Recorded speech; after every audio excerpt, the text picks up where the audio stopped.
Mirador, la plus grande tribune politique de la Guinée, l'habitacle de la pluralité des opinions. Mirador, le grand safari de l'investigation journalistique. Aboubacar Diallo. Talibé, on s'intéresse à la Guinée et la Guinée à la CEDEAO. La Guinée, donc, la junte guinéenne, j'ai envie de dire, vous l'avez écrit ce matin, au-delà des bravades, tente bel et bien de s'éviter la colère de la CEDEAO. Vous vous rappelez hier, après la sortie du ministre porte-parole du gouvernement, Ousmane Gawal, je m'étais posé la question si on n'était pas en train de clignoter à gauche pour finalement aller à droite. C'est-à-dire qu'au moment où le porte-parole du gouvernement, en tout cas, brandissait le point de la détermination de la junte à braver l'ultimatum de la CEDEAO parce que la Guinée n'a pas à se plier à un diktat de la CEDEAO. Donc on s'était demandé est-ce que de façon souterraine il n'y avait pas justement d'action visant à amener la CEDEAO à se calmer, à remettre à plus tard, en tout cas, assouplir sa position, à mettre un peu la Guinée en souci en ce qui concerne cet ultimatum lié au chronogramme de la transition. Donc on apprend donc ce matin que le ministre des Affaires étrangères s'est arrivé hier à Accra, pour rencontrer qui? Le président en exercice de la CEDEAO, la CEDEAO, Nana Akufo-Addo, où se tiennent la plupart des réunions d'ailleurs de la CEDEAO, et en attendant donc de savoir quand se tiendra la prochaine conférence des chefs d'État, certainement au cours de laquelle on décidera du sort de la Guinée, ou au cours de laquelle on devrait finalement savoir si des sanctions économiques et financières ont été réellement prises contre la Guinée comme le menaçait la CEDEAO. Donc en attendant cette conférence, en tout cas la junte a envoyé donc son ministre des Affaires étrangères, le ministre guinéen des Affaires étrangères, pour certainement expliquer au président en exercice de la CEDEAO les raisons qui expliqueraient que la Guinée ne puisse pas répondre à cet ultimatum et certainement obtenir un report de cet ultimatum. Est-ce qu'on y parviendra?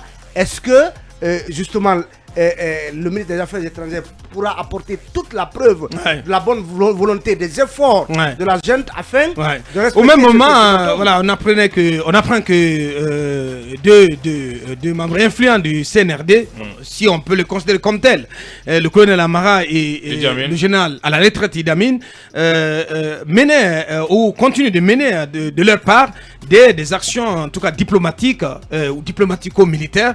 Selon nos sources, ils ont été au Congo, chez Sassou, où on a discuté de la libération d'Alpha, donc de la question de la libération d'Alpha, avant de remonter donc dans la sous-région, l'un à Bamako, l'autre chez Fort Gnassingbé.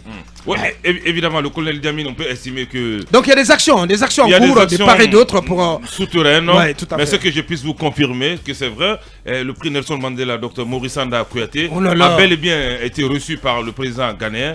Et tenez-vous bien, la Guinée sortira sa tête de l'eau, au-delà de tout ce qu'on peut dire. Mais il y a tout le vacarme. Mais il y a des mesures d'accompagnement qui sont déjà en place. Ça sera plutôt des recommandations. Quelles mesures d'accompagnement? Ça sera plutôt des recommandations et non des sanctions. Donc on peut dire encore que la Guinée est encore chanceuse avec la CEDEAO. Et il faut dire que c'est l'implication de la diplomatie souterraine en train d'effectuer le prix Nelson Mandela. Non, je ne cesse de le dire. La diplomatie est souterraine et Maurice Sanda en est l'illustration parfaite. Au-delà de tout ce que le porte-parole a dit hier, je suis de ceux qui pensent que Ousmane Gawal n'est pas allé loin. D'autres l'ont dit avec un autre ton. La même chose. Et pourquoi s'en prendre à Ousmane Gawal? Je me dis que c'est pas normal. Bien, allez-y, Mamadou Dia. Vous savez, une parenthèse, quoi. Idi Amin, son épouse est malienne. Très bien. Donc, la junte à cette allure. En partie, il est chez Sebou. Donc, est en train de souffler le chaud et le froid, avec d'un côté le ministre porte-parole du gouvernement. Pour l'instant, qu'on n'arrive pas du tout à joindre. Il ne décroche pas, c'est le même scénario qui s'est produit hier. On essaie de l'appeler. Notre cher porte-parole du gouvernement, il ne décroche pas pour l'instant. Oui, mais peut-être cette question. Que peut faire le Mali pour la Guinée? Rien.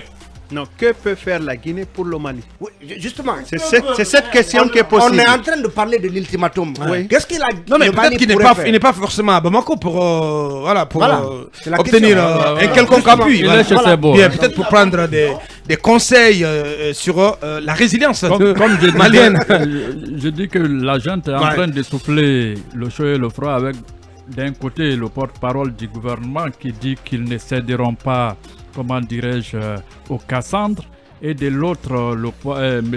Maurice Sandan, le chef de la diplomatie guinéenne, qui est en train d'user de la diplomatie de la pédale douce en se rendant auprès de Nana Akufo, qui, il faut le rappeler, connaît bien la Guinée. Ouais. Il était fréquent dans certains bistrots d'équipés avant d'être président. Bien. Donc, je crois que la CEDEAO va certainement mettre de l'eau dans son vin et pour que la Guinée ne puisse bénéficie pas, de clémence, et que de magnanimité la de sa part. a toujours été très gentille avec la Guinée. Et elle doit l'être davantage. Allez-y, on va aller comme ça. Allez-y, Manu. Moi, je crois que hier, c'est vrai, on en a peut-être trop voulu à Ousmane Gawal. Bien. Moi, dit il est déjà là. On va essayer de l'écouter de nouveau. Monsieur Ousmane Gawal Diallo, porte-parole du gouvernement, qui revient sur notre antenne dans cette émission Mirador. Bonjour, monsieur le ministre Ousmane Gawal Diallo. Bonjour. Bonjour, bienvenue de nouveau. Voilà, hier, malheureusement, nous n'avons pas pu aller au bout de cette interview. On va essayer donc de la clôturer aujourd'hui. Nous restons sur ce qui se passe, ce qui se profile à l'horizon entre la Guinée et la CEDEAO. L'ultimatum fixé par la CEDEAO aux autorités de la transition que vous êtes a échu hier. Pendant que vous nous déclariez hier que la Guinée donc n'agirait pas sous le diktat de quelqu'un, on apprenait que le chef de la diplomatie, lui, est arrivé hier dans la capitale ghanéenne, Dr Maurice Sanda, donc qui aurait pris langue avec le président en exercice de la CEDEAO. Vous soufflez le chaud et le froid, on a envie de dire. Non, c'est pas une question de souffler le chaud et le froid. J'étais juste dans une démarche pédagogique d'expliquer à vos auditeurs, la Guinée n'est pas exclue, ne s'est pas retirée de la CEDEAO, donc elle ne sort pas. Si on est convié à des discussions, nous venons discuter avec, parce que c'est des partenaires. Mais ce ne sont pas, ces discussions se font dans un cadre raisonnable, dans le respect mutuel, aussi bien des pays et des institutions. Donc, tant que c'est possible, tant que nous sommes conviés à ces discussions, nous répondrons et nous apporterons les arguments qui sont à notre portée. C'est vous qui êtes convié ou bien c'est vous qui êtes allé vers la CEDEAO? La précision est importante, monsieur le ministre. Quel que soit les deux sont possibles. Ouais. Nous pouvons, nous, lorsqu'on a la possibilité, on peut initier nous-mêmes d'aller vers la CEDEAO pour donner des explications. C'est pas un problème. Ou lorsque la CEDEAO estime qu'on doit venir donner des explications, nous venons donner des explications. Ce que nous n'acceptons pas, c'est que la CEDEAO se réunit de son côté et dit, bon voilà, vous faites ça, et puis on vous fait un calendrier, on vous impose. Ça ne marche pas comme ça. Et aucun pays n'accepte ça. Et c'est ce que j'ai dit hier. Aucun pays n'accepte d'évoluer comme ça. Les relations internationales sont codifiées. Les engagements des pays sont codifiés, sont connus. Donc la Guinée fera en sorte de rester dans ses engagements et les respecter. Maintenant, ce que j'ai déploré, j'ai dit, il ne faut pas oublier, l'année dernière, quasiment à pareil moment, nous étions conviés à une réunion chez le président Dalé, avec la CEDEAO, c'est devant les délégations de la CEDEAO qu'on est venu cueillir Fodé Oussou, cueillir Kalemou Yansane pour les foutre en prison. C'était passé ici, la CEDEAO était là, elle ne s'est même pas offusquée. Elle s'était même pas offusquée. Je dis simplement que la CEDEAO, lorsqu'elle se prend, elle est dans une démarche sérieuse, elle doit être à l'écoute des pays. La situation du Mali n'est pas la même chose que la situation de la Guinée. C'est pas la même chose que la situation au Burkina. Chaque pays a ses spécificités. Donc, en raison de ces spécificités, on ne peut pas administrer à tout le monde le traitement paracétamol. Vous prenez un paracétamol, ça soit les maux de dents, les maux de tête, les maux de dos, les maux de tout. Non, c'est pas comme ça que ça marche. Il faut des traitements spécifiques pour chaque cas, en tenant compte de la réalité du pays, en tenant compte du contexte du pays et en étant un accompagnateur. Pas celui qui impose sa vision, mais un accompagnateur. Et nous sommes ouverts à l'accompagnement de la CEDEAO et de la communauté internationale. Bien. Mais pas sur le diktat. Et voilà ce qui est clair. Et c'est si le ministre des Affaires étrangères s'est déplacé à Abuja, au Ghana, c'est pour donner des explications. Et ça, c'est nécessaire. Mais pas pour transmettre un document de chronogramme là-dessus. On est d'accord. On est d'accord. Il n'y a pas de document. Il n'y a aucun calendrier à transmettre à la CEDEAO. Le calendrier qui découlera des concertations en Guinée, C'est ça le calendrier de la Guinée. C'est pas le calendrier. On ne va pas faire un calendrier en catimini. Donc vous négociez une clémence de la CEDEAO pour vous permettre de finir ces... Attendez, les rapports entre les pays ne se font pas comme ça. On ne va pas demander la clémence de qui que ce soit. C'est pas comme ça que ça marche. C'est pas une relation de mettre à sujet. C'est pas comme ça. C'est une relation de partenariat où les protagonistes s'écoutent et s'acceptent, argumentent leur position. C'est comme ça que ça évolue. Les rapports entre la Guinée et la communauté internationale. C'est comme ça. C'est un rapport de partenariat et d'écoute. C'est pas un rapport de force ou de dire vous faites ça, sinon vous faites... Non, ça marche pas comme ça. Et c'est pour ça que j'ai dit le précédent communiqué était déplorable et je pense que personne n'acceptera ça. D'ailleurs, c'est pas que nous, ni le Burkina, ni le Mali, ni la Guinée ne se pliera à ça. Monsieur le ministre. Maintenant, si il s'agit de donner des explications, nous les donnons. Bien. Et c'est l'exercice auquel se livre Dr Maurice Sanda à Accra. C'est l'exercice que nous faisons. Moi-même, hier, j'ai reçu dans mon bureau ici l'ambassadeur de l'Union européenne. Nous sommes dans une démarche d'explication, mais cette explication, elle se fait dans le respect de chaque institution, dans le respect de chaque pays, et puis les choses avancent normalement. Allez-y, Mohamed Kama. Monsieur le ministre, votre discours était plutôt musclé hier avec un ton fermant. On nous apprend d'ailleurs, si vous pouvez confirmer l'information, que vous avez été, entre guillemets, rappelé à l'ordre par la hiérarchie. Est-ce que vous confirmez cette information? Non, ça, ce sont des conneries. Vous pensez que ça, c'est des commérages. C'est pas comme ça. Après, non, mais c'est pas comme ça que ça marche. Des commérages d'accoucher. Moi, j'ai fait. Non, ça, c'est des conneries. Mais c'est que simplement, je voulais vous dire une chose, c'est que personne ne rappelle à l'ordre. C'est pas une encadre. Et puis, arrêtez de voir des muscles partout. Hein, non, mais le ton était musclé. Le ton était musclé. C'est pourquoi on a vu des muscles. Le ton, il est courtois et ferme. Et ça, c'est clair. Et nous le disons avec fermeté, la Guinée ne va pas évoluer. Aucun pays n'évolue sur le diktat de la communauté. Ça ne évolue pas comme ça. Les pays prennent des engagements, essayent de les respecter. Lorsqu'ils ne les respectent pas, il y a un mécanisme de rappel à l'ordre des pays qui n'est pas un diktat comme ça. Dans les procédures de collaboration et de coopération internationale, il y a des règles. Et c'est comme ça que ça évolue. Et donc, même si c'est les Nations Unies, quand on adhère aux Nations Unies, on s'engage à respecter certaines choses. Et en contrepartie, lorsqu'on ne respecte pas ces engagements-là, ben, il y a c'est graduellement que les choses vont. Ce n'est pas de s'arrêter et de dire vous faites ça demain ou on fait ça. Non, c'est pas comme ça que ça marche. C'est pas comme ça que ça marche. La collaboration à ce niveau, ça ne marche pas sous le diktat. Ça marche sur des règles. Et là, la Guinée fera en sorte de respecter ses engagements. Le calendrier de sortie de la transition découlera des concertations internes à la Guinée et chaque institution internationale ou chaque pays qui veut nous accompagner dans cela, nous sommes ouverts à recevoir son accompagnement, mais c'est en définitif ici que le sujet sera discuté au regard de notre situation et de notre contexte et après, ça sera mis à la connaissance de la communauté internationale et de la Guinée, des Guinéens d'abord et à la communauté internationale ensuite. C'est comme ça que les choses évoluent. Monsieur Ousmane Gawal, il y a le porte-parole du gouvernement. Oui, Manu.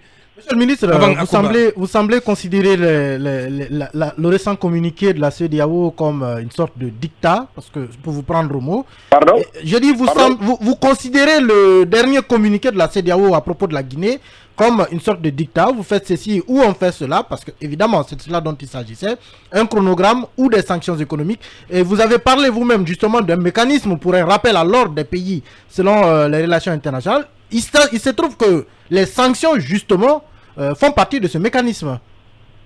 Mais non, mais c'est pas comme ça que ça marche. Toutes les procédures là sont graduelles. Personne n'écrira dans les instances, dans les décisions de la CEDEAO, lorsqu'il y a une transition, vous publiez un calendrier où on vous sanctionne économiquement. Il n'y a pas ça dans les règles de la CEDEAO. Il faut arrêter. Bien, Akouma. Il n'y a pas ça dans les mécanismes de fonctionnement de la CEDEAO. La CEDEAO, c'est pas pour gérer des transitions. C'est pour éviter des transitions, la CEDEAO. Donc là, ce qui a conduit à des transitions dans nos pays-là, cela doit être écouté.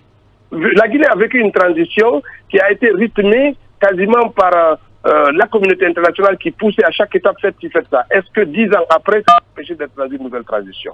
L'objectif pour nous, c'est de sortir définitivement de ces mécanismes de transition. Pour que la Guinée, lorsqu'elle va sortir ici et que le retour à l'ordre constitutionnel reviendra, qu'on ne reparle plus de transition. Et cela exige que l'on prenne compte de la situation intrinsèque de chaque pays et qu'on essaie de l'évaluer. Non, il parle en opposant ou en porte-parole du gouvernement? Mais si, en porte-parole du gouvernement. Non, je me pose des questions si vous parlez en tant qu'opposant ou porte-parole du gouvernement. Parce opposant à la CEDEAO. Oui, non, opposant à la CEDEAO. Non, mais monsieur le ministre, si vous ne structurez pas votre communication, tout porte à croire que vous portez un discours politique. J'essaye de vous expliquer ce que vous ignorez. Bien. N'essayez pas de me demander ce que vous semblez ignorer. Bien. Non, mais attendez. Bien. Non, on se comprend là-dessus, monsieur le ministre. Vous avez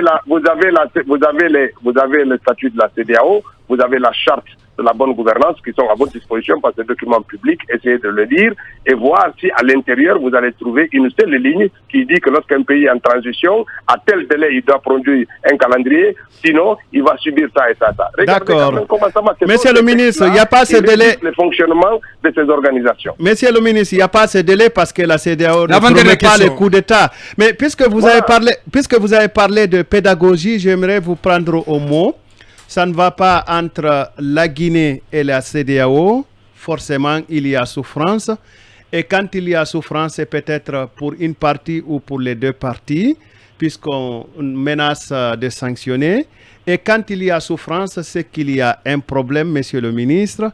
Et si on n'identifie pas le problème, on ne pourra pas atteindre la solution qui soit fiable, durable et profitable à toutes les parties. Ouais. Aujourd'hui, est-ce que vous avez évalué la souffrance que la Guinée pourrait subir s'il y avait sanctions, ou en tout cas de ce manque de compréhension avec la CEDEAO, ou est-ce que vous avez réfléchi un tant soit peu sur la nature du problème qui nous oppose à la CEDEAO, et puis est-ce qu'en tant que gouvernement, vous avez réfléchi à la solution qui serait une solution partagée entre les deux parties? Bien.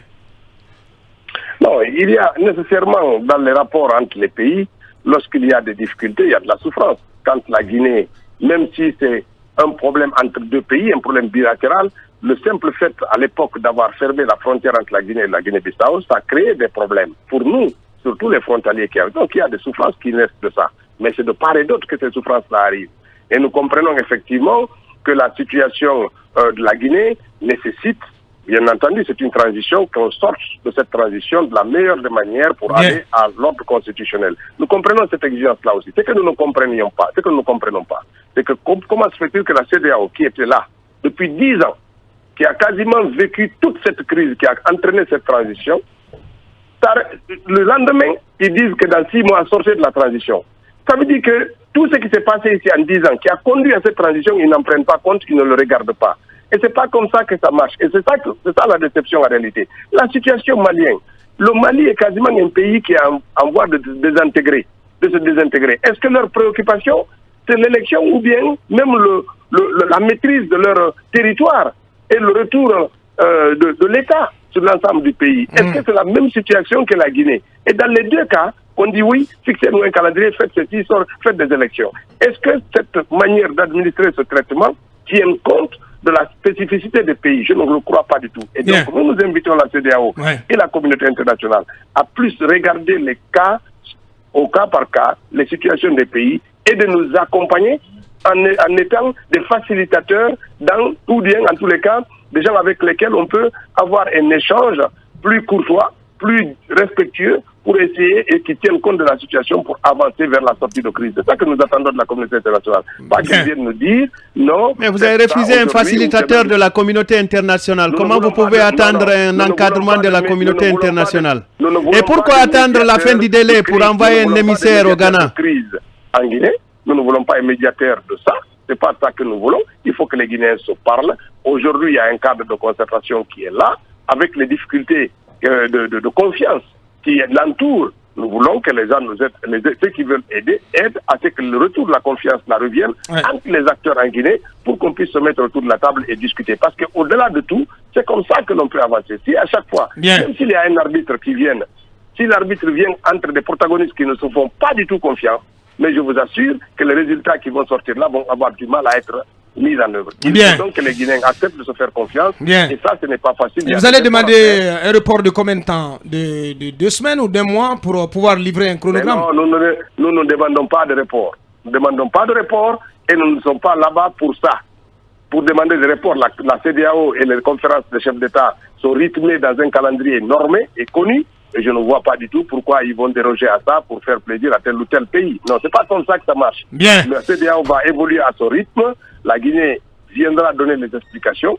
Et j'espère qu'ils tiendront compte de cette situation-là pour aider la Guinée à sortir de la situation et pas de s'asseoir et dire voilà, vous faites ça et puis sinon vous subissez le coup de fouet. C'est pas comme ça que ça marche. Bien. Voilà qui est bien dit. Mais grand merci à vous, M. Ousmane Gawal Diallo, ministre de l'Urbanisme, de l'Habitat et de l'Aménagement du Territoire, porte-parole du gouvernement. Merci de vous être prêté à nos questions.